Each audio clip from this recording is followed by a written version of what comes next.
کہ کسی خالق کا وجود نظر آتا ہے جیسے مذہب اس کو دیکھتا ہے؟ میں سمجھتا ہوں کہ جو فطرت کے قوانین ہیں ان کا کوئی خالق ہو سکتا ہے، شاید ہو.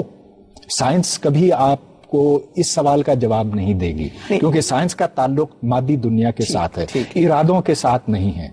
لیکن کیا انسان کی زندگی با مقصد ہے یا بے مقصد ہے، یہ ایک علیحدہ سوال ہے، اس کے اوپر ہمیں بحث کرنے کی ضرورت ہے. مذہب کو تو آپ کی اگر شناخت پوچھی جائے تو ڈاکٹر صاحب وہ کیا ہوگی؟ آپ اپنے آپ کو مسلمان کہلوانا پسند کریں گے، مذہبی آدمی کہلوانا پسند کریں گے، جو کہ آپ کہتے ہیں کہ نہیں، تو کیسے آپ اپنے آپ کو، آپ کی آئی ڈی جو ہے وہ صرف ایز اے سائنٹسٹ ہوگی؟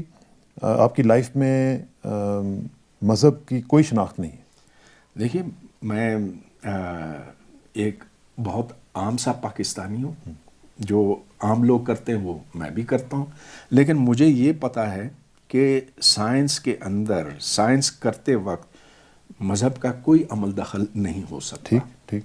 اور اس لحاظ سے میں ایک اپنے آپ کو بالکل نارمل سائنٹسٹ سمجھتا ہوں.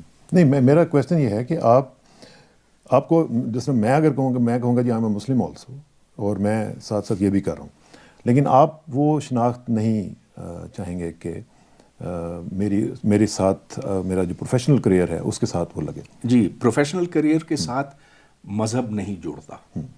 دے have to be kept apart.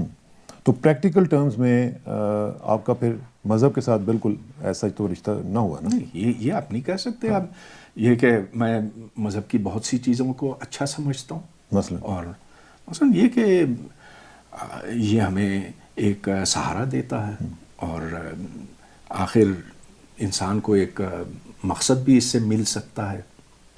تو کس طرح سہارا دیتا ہے ڈاکٹر صاحب؟ یہ کہ ہم کیوں پیدا ہوئے اور کیا انجام کیا ہوگا، تو بہت سے لوگوں کو اس سے سہارا ملتا ہے. نہیں، میں تو آپ کی بات کر رہا ہوں. ہاں، تو میں ایک عام سا آدمی. آپ کو بھی سہارا ملتا ہے؟ کبھی ملتا ہے. اچھا، لیکن